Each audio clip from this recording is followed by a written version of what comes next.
spoiler! The story is about two twin. I do find with these videos that I have trouble with pronunciation. It's tricky. So this is going to be a free-for-all.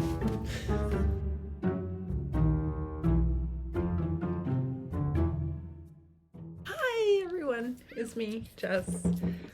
It's morning, and it's the morning of what's going to be a pretty warm day here, and I imagine there'll be some outdoor noises coming in because I have my door open. Gives the ambiance of the city.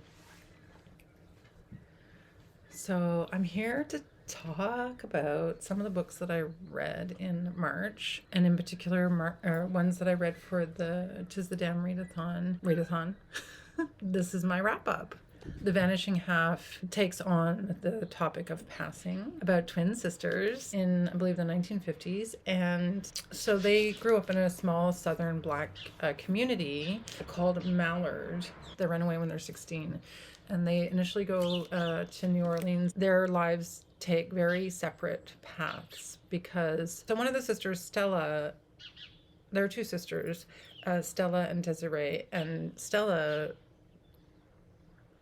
gets involved with her boss and is passing for being white.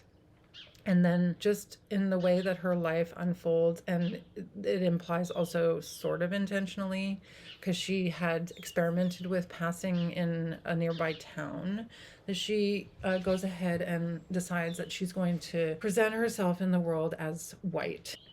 And her sister Desiree does not do this. She marries a black man and she has a child. And then the story continues through their children. Stella's daughter, they both have daughters, Stella's daughter Kennedy and Desiree's daughter Jude. And Jude is very dark-skinned.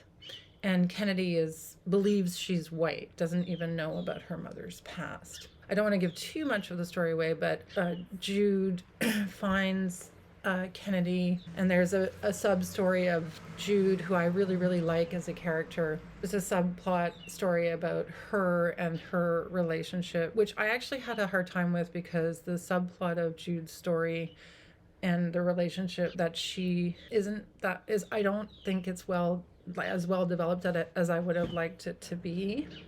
It's hard to do a book review without giving a lot away. But anyway, that's just the crux of the story. So what's interesting about, of course, the story is the story of these individuals and what their experiences are like, and the story of, the sisters in particular. I think that sister relationships are always interesting to read about. I have a sister myself where when they really separate at the age of 16, it's something that really impacts Desiree. She feels abandoned by her sister.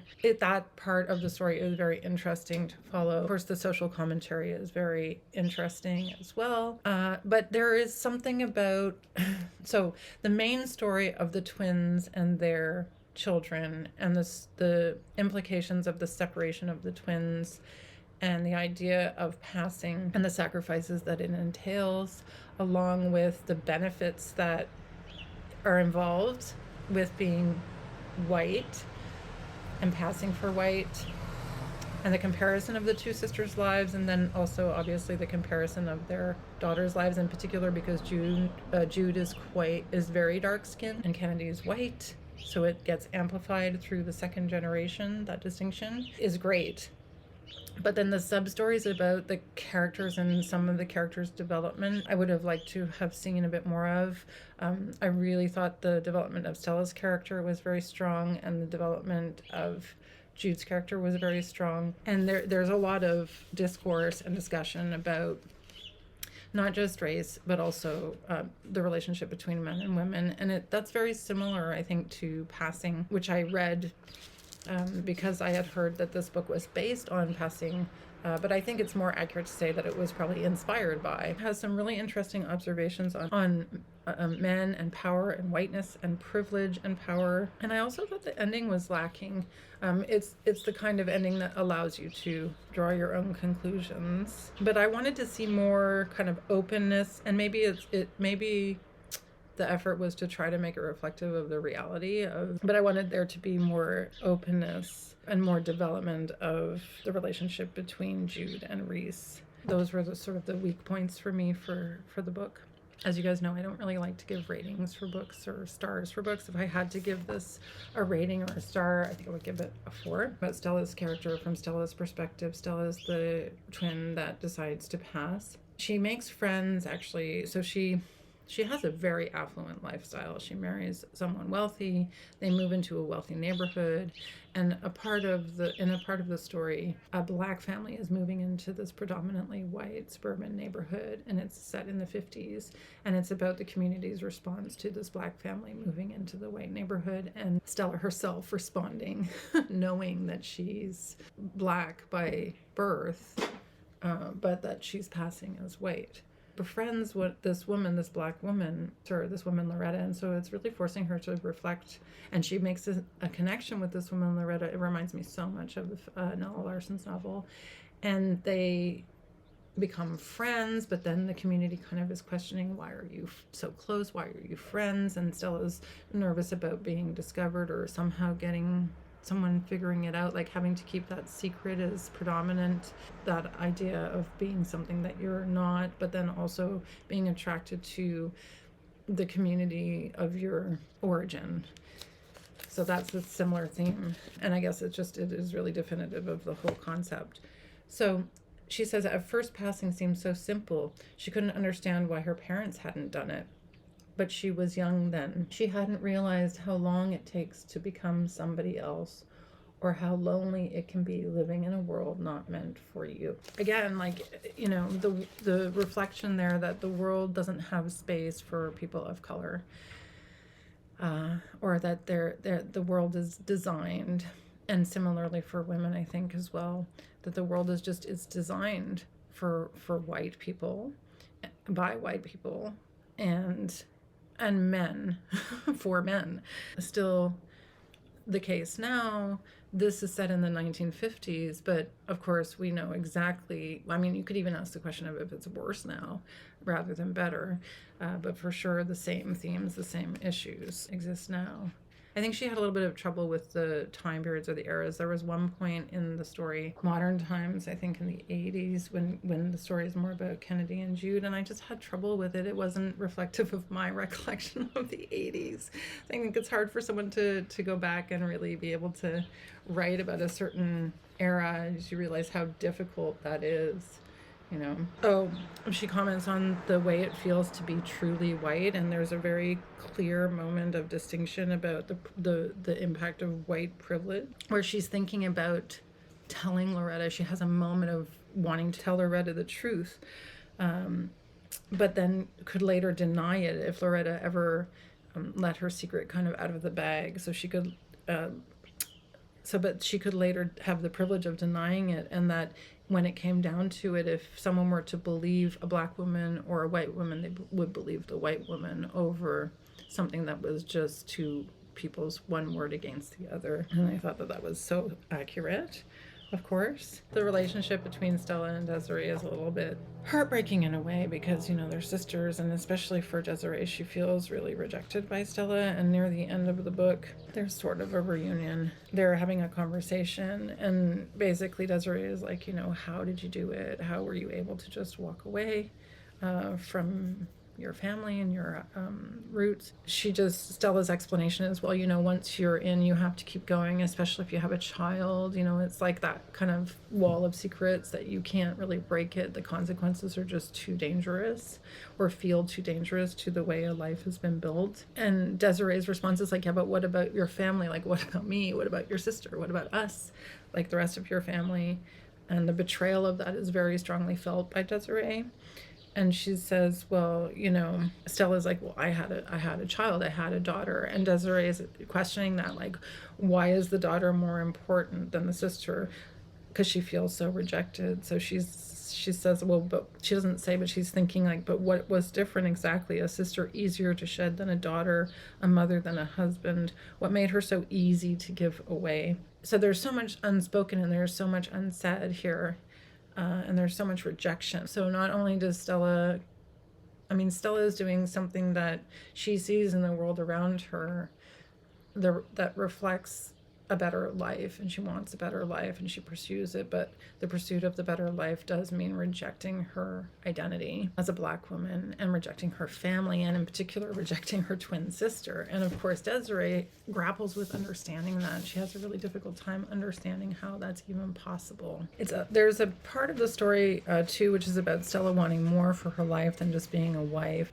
She likes math and she got a degree, and then there's this conversation also that, you know, around that time of women being clever, being intelligent as men, and having the same kind of jobs as men had, and the same status in society within the white kind of privileged community.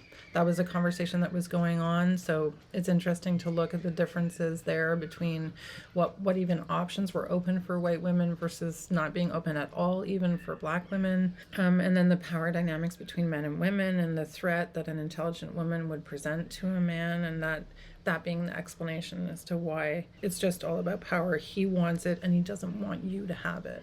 And that's the threat of the intelligent woman, and that's why they end up having it. That's why men end up having affairs with their secretaries. I thought that was pretty brilliant. And also commentary on poverty, on status, and on poverty. At one point, Stella is thinking about this at Christmas time when her daughter, they have a big Christmas party and her friend Loretta is not invited, and the guilt that she feels about that and the awkwardness about that, and then all of the conversation and gossiping about the Black family that moved into the neighborhood at this Christmas party that Stella is hosting. I mean, it's quite good. And the circumstance, not knowing whether you can change your circumstance in life, and what does it mean. And she's watching her daughter unwrap presents at Christmas time, and she describes them a talking Barbie that spoke when you pulled her cord, a Susie homemaker oven set. Significant are these toys she's given her daughter, right? And then her daughter's reaction: look at this, look at that.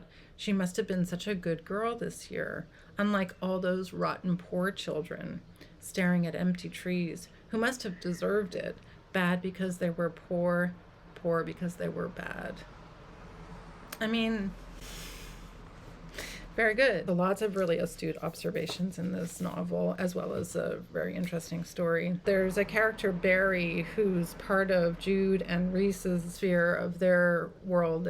He's a secondary character in this kind of underground queer world that Jude inhabits, because she's in a relationship with this trans character, Reese, which I would have liked to have seen it a bit more developed and had more questions about that relationship, and the way that it was described I felt was lacking a little bit in a way, but I don't know if that was intentional. It may very well have been intentional. And he says to Jude, so he's speaking to Jude, and I thought that this was really a very significant point where we really are understanding why these characters have made these choices, or in particular, why would someone choose to make these choices, and that some people are maybe more acutely aware of the one life that we have, and the idea of trying to live your life as your authentic self is such an important theme in the queer community.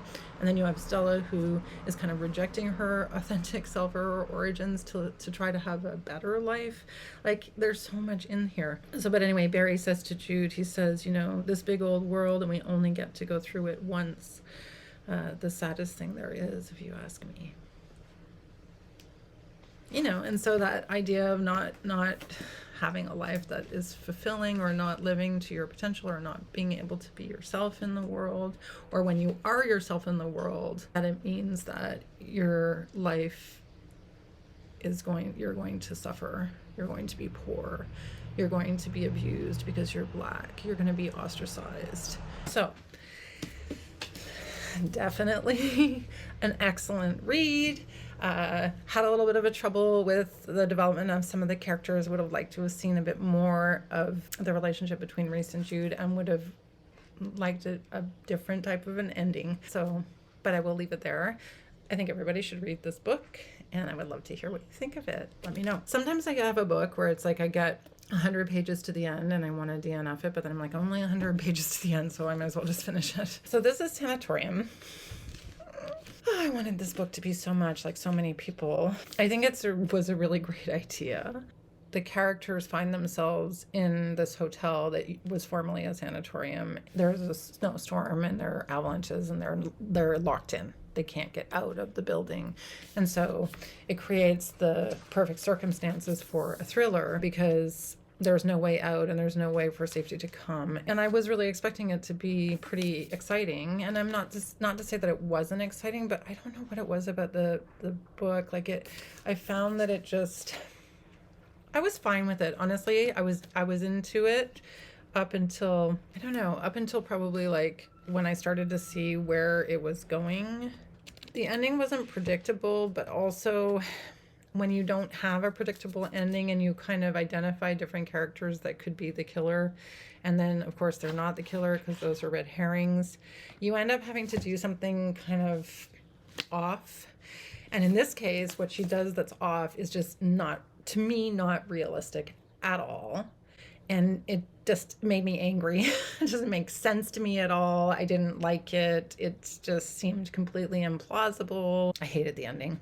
Yeah, so the main character is Ellen. She travels to an isolated hotel to attend her brother's wedding. The hotel is a converted sanatorium, which is a place high in the mountains where they used to send people who had tuberculosis and treat them. Patients there would be recovering from the illness by breathing the mountain air. It was a healing vibe, right? It's so funny that it was a healing vibe as a sanatorium where they send people with TB, but it turns out to be like a really non-healing vibe in the book. I think she did an okay job of creating that scary atmosphere. Lots of twists and turns, which kept me turning the pages through most of the book. She talks about the terrorist attacks in Norway by Anders Breivik, and I remember that, and man, that was scary. I don't know if anybody knows about that in 2011 when he was a right-wing extremist and he kind of went on a rampage. And the whole point was that the people couldn't get away because they were in a camp on an island and they were young people. And he just terrorized them and killed a bunch of people. So I thought that was a good reference. I thought it had its moments, but there were also just a lot of flat characters and I don't know, kind of gimmicky twists and turns and gimmicky aspects to the twists and turns. It just, something needs to be developed in terms of the ability to create suspense, to create tension. It's hard for me to stay immersed in the book. I think the characters were not great. And just, there were some interesting, if not obvious kind of observations, things like people don't appear as they seem on social media and stuff like that. But yeah, I didn't like it very much. And if I was forced to give it stars, I feel like it's hard to write a book in the first place. I don't really like trashing authors. But honestly, this was a dissatisfying read for me. So I guess I would give it like a 2 or a 3 or whatever. It was fine. So how about a middle of the road? Okay, so this is NW by Zadie Smith. What can I say about this book? I mean, Zadie Smith is an excellent author. There's no question about it. She proved herself for sure. And I think that this was an experimental book for her to write, or she was experimenting with it. I mean, I've heard it compared to The Dubliners, which I've never read. I've heard it compared to Joyce. I think also maybe The Odyssey, which I also haven't read. So I feel a little bit maybe out of my depth to make any kind of literary comparisons with this. This novel follows 4 different characters and has 4 different narrative styles. And although I think that's very intelligent and an interesting way to go about writing a book, I actually found it a little chaotic and a little bit confusing. And I don't know if that speaks more about me or more about the writer. Probably more about me. So it was a little over my head in that respect. Like I just kept getting confused. And it also could be because I read more than one book at the same time. So, it might be just the kind of thing where you have to commit to reading this on its own as a standalone. And I think that she was really recreating, I guess, the atmosphere of London, the chaotic atmosphere of London and different narratives that are going on at the same time. If you walk through a big city and there's so much going on around you and you're hearing about, you're hearing different snippets of conversation and so an attempt to recreate real life on the page in this very unconventional style. My favorite character in the book was Natalie, sort of the main character, I guess. There's a friendship between Natalie and Leia. And what was interesting about this too is obviously the social commentary is interesting, and in particular the character of Natalie, how she It's so interesting because I was reading The Vanishing Half at the same time, and I had just read Passing. And this is interesting because Natalie is a Black woman. She can't pass for white, but she changes her name. So in the professional context, when she gets her law degree and she becomes a lawyer, her name becomes Natalie, and her name growing up was Keisha. And I thought that was interesting as just a mirror to what I was reading at the same time. It's so interesting how these themes, like you end up on a theme and then you don't even realize it. I didn't have any idea that that would come out as a theme as well. But this idea of trying to conform to the structures of the society, even with your name. So you're leaving your old name behind because of what it's suggesting about you. So Natalie Keisha's story, because she's a lawyer and she becomes a lawyer and she's interacting with the judicial system. So there are really good observations, I think, about justice and about identity again, and about class and about race. And again, poverty. So similar themes, right? There's a reality show that's set on a council estate. They're commenting on what's being presented to them. She says, Guinness at 10 in the morning? Natalie, who had not seen the show before, asked after the character arc of one of the participants. She's on crack. All she cares about is makeup and clothes. Her brother is on sickness benefit, but there's nothing wrong with him. He's a disgrace. The dad is in jail for thieving. The mom's a junkie. In the show, poverty was understood as a personality trait. Look at that. Look at the bathroom. Shameful. What kind of people would live like this? Did you see that? So this idea, like, that poverty is a personality trait, that poverty is something that people who are flawed suffer from, that it's not a systemic problem. That was present in The Vanishing Half as well. When I first started appearing before a judge, I kept being reprimanded from the bench. I was losing my cases and I couldn't understand why. Then I realized the following. When some floppy-haired chap from Surrey stands before these judges, all his passionate arguments read as pure advocacy. He and the judge recognize each other. They are understood by each other. Very likely went to the same school. But Whaley's passion, or mine, or yours, right, Black woman as a lawyer, reads as aggression to the judge. This is his house, and you are an interloper within it. And let me tell you, with a woman, it's even worse. Aggressive hysteria. The first lesson is turn yourself down. 1 notch, 2, because this is not natural. She passed a hand over her neat frame from her head to her lap like a scanner. This is never natural. So that's a commentary on being a Black woman, narratives that force us to think about the world that we're living in and how messed up it is. I mean, and the kinds of tropes that women are fed. I really appreciated that. So it's about being from a poor community and then how poverty is portrayed in the world, and then how do you navigate the world when you're Black, when you're coming from a poor community, because it's not only Keisha's character or Natalie's character, there's also Leia. There are white characters who also fail and are also poor. You know, there's violence, there's this kind of oppressive environment, even though the people themselves, it's not because of them. So I really connected with that story. The other stories were a little harder for me to, I guess, didn't capture my imagination enough for me to like go into them as deep in terms of thinking about them. And maybe that was the point. Maybe, I don't know, probably I'm missing something, so I'd love to hear what other people thought of.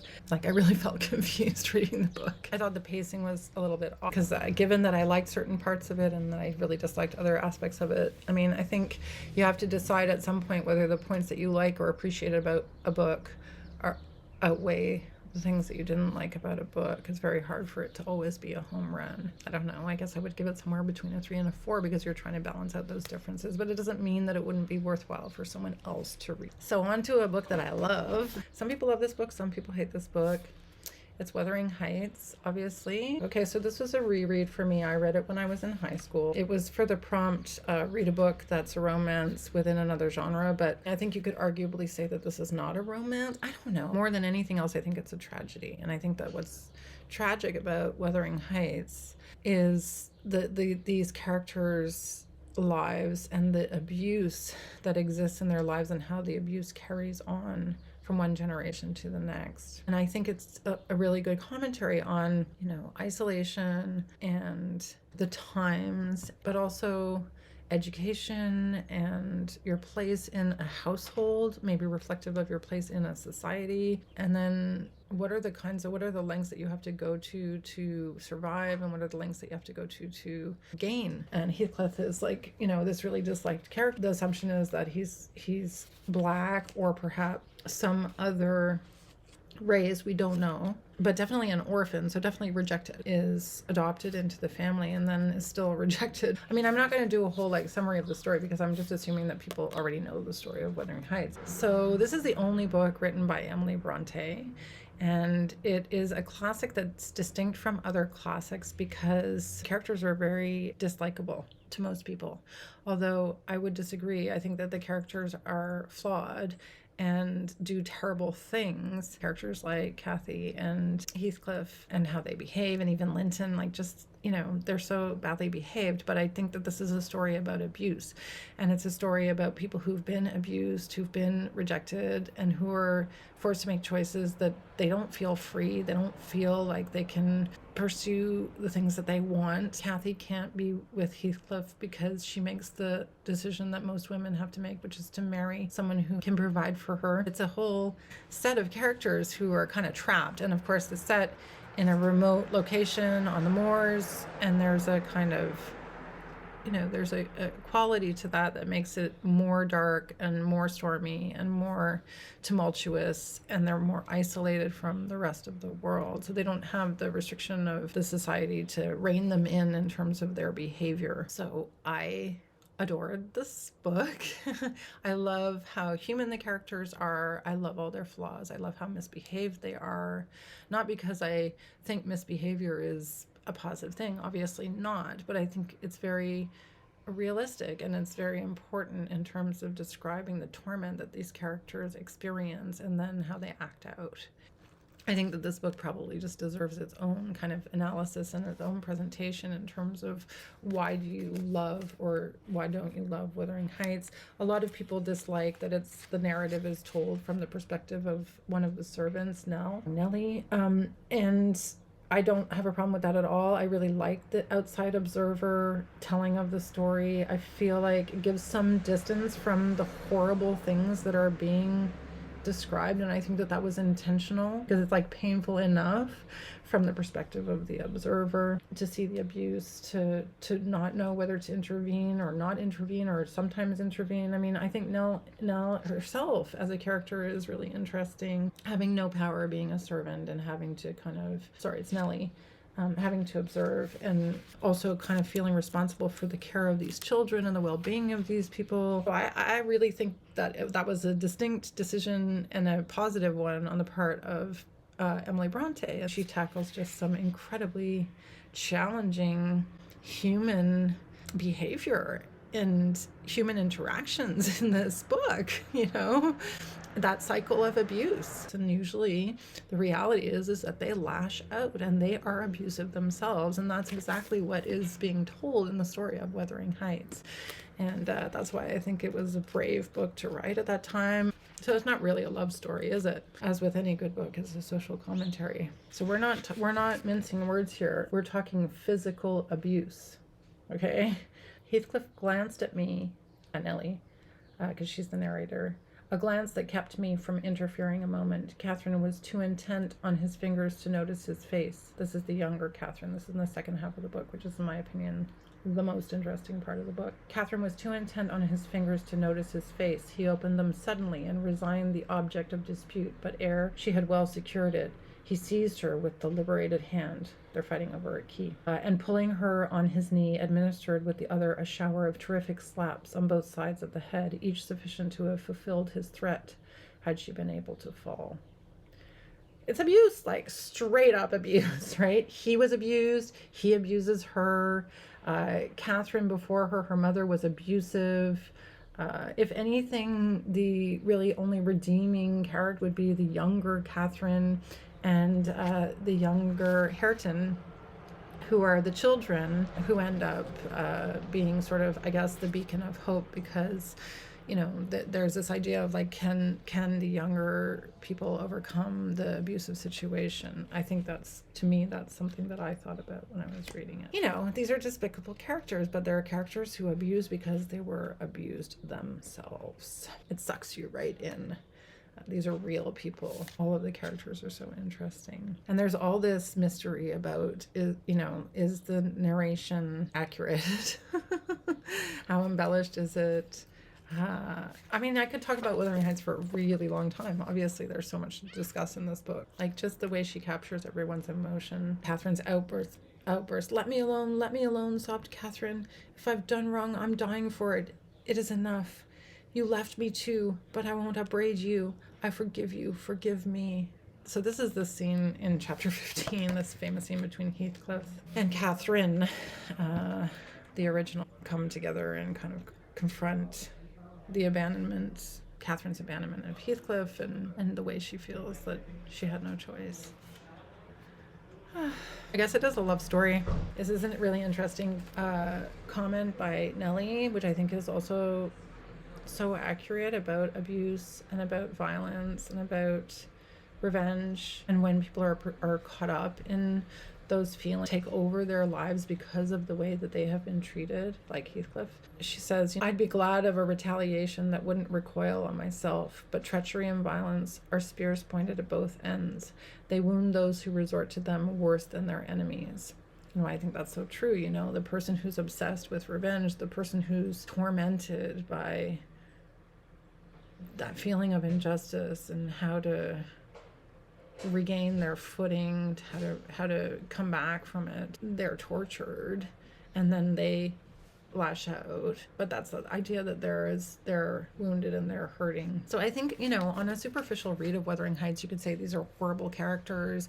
Why does anybody care about any of this? But on a closer look, this is a story about abuse. This is a story about people who are deeply wounded and how human beings behave when they're deeply wounded. And I think that for that reason, it's actually a really important novel to try to understand people's bad behavior and why do people behave badly. We have to get away from this idea. It forces us to get away from this idea that people are just evil or bad. People are not just evil or bad. People's behavior comes from the consequences of other people's treatment of them and also of the trappings of our society and where they fit into the overall rest of the world. And I think that that's what she's really getting at in this book. Haven't talked about the religious parts of it. I really just was talking about sort of like the characters and the human aspect of Wuthering Heights and why it's such a good book. And especially because it was written at a time where this is not what we were reading about. We were reading about society and how women behave in society and women trying to get married, to the right man. And there's a little bit of that in Wuthering Heights, but it's not really about that. And that's why I have so much respect for this book and so much respect for her for being brave enough to write it. And it will be forever one of my favorite books, forever. It's amazing. I wish she hadn't died. I wish she'd written something else too. My last review for today is a book that I didn't get to finish in time for the end of the month, a couple days into April, but I'm still counting it because it was mostly finished. So this is Circe. I think it's really pronounced Circe, but everyone says Circe, I guess because of the Game of Thrones show, but this is Circe. Circe is the retelling of the story. Circe, who is a witch / goddess. She's not a god, she's a witch. She's not mortal, daughter of Helios, and she is a bit of a rebel, and she is banished to an island where she develops her skills as a witch. Famous, I guess, in Greek mythology for turning Odysseus's men into pigs when they came on her shore. Look, everyone is raving about Circe. And I think that that's justified to a degree. If you really love mythology, you will love this book. It's not for me. I really tried to feel some attachment to Circe, the character, and to the other characters in this book, and I didn't. I don't know what it was, but I kept reading and being like, I don't care. I'm bored, I don't care. I'm bored, I don't care. I've never been interested in mythology, which really, why did I pick it up then? I don't know. I guess everyone's talking about how wonderful it is. And I thought, maybe I can get into mythology. I think there's some good commentaries. I think it makes mythology accessible, but I just never was into mythology. So I tabbed a bunch of different things, but I think some of this is very feminist, which I appreciated. How badly women in general in mythology are represented, right? And how men are, every moment mortals died by shipwreck and sword, by wild beasts and wild men, by illness, neglect, and age. It was their fate. I did not pretend to be mortal. I showed my lambent yellow eyes at every turn. None of it made a difference. I was alone and a woman, and that was all that mattered. So that's the justification for turning the men to pigs, is that she's alone on her island and she is taken advantage of by men. I was not surprised by the portrait of myself. The proud witch, undone before the hero's sword, kneeling and begging for mercy, humbling women, seems to be a chief pastime of poets. As if there can be no story unless we crawl and weep. Look, it's really well written. There were times where I thought that the language was too complex and not necessary for it to be so complex. In terms of it being lauded as being very accessible, I did find sometimes the language was a little bit verbose. I'm using a big word to describe what I'm trying to say. I don't know. I can't tell you more than that in terms of my experience with the book. So yes, I understand why everyone loves this book so much, but I don't think I'll be reading a book about Achilles, because I just don't think I could handle it. I would think I would be too bored. So I don't know what it is about Greek mythology. I just find it boring. Maybe it's the way women are represented. I hope you enjoyed this video, and I'd love to hear what you think of all of these books. I'm always up for a discussion of what did you get out of this book? What did you like about this book? What did you love about this book? What did you dislike about this book? What didn't work for you? What do you think could be improved? Anyway, I hope that you have a really great weekend. It's beautiful here. Hope it's beautiful where you are. If you like this video, maybe hit that like button, and if you don't like it, maybe just keep it to yourself. Hope you enjoyed it, and I'll see you in the next one. Bye!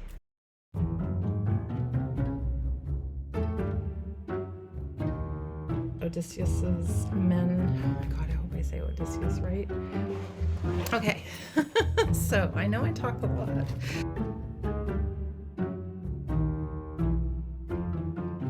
Oh my gosh, I'm speaking so fast. So much noise outside. It's actually really nice. Sunny day, people are enjoying themselves, hopefully in a safe way, because we're still freaking out about the variants over here.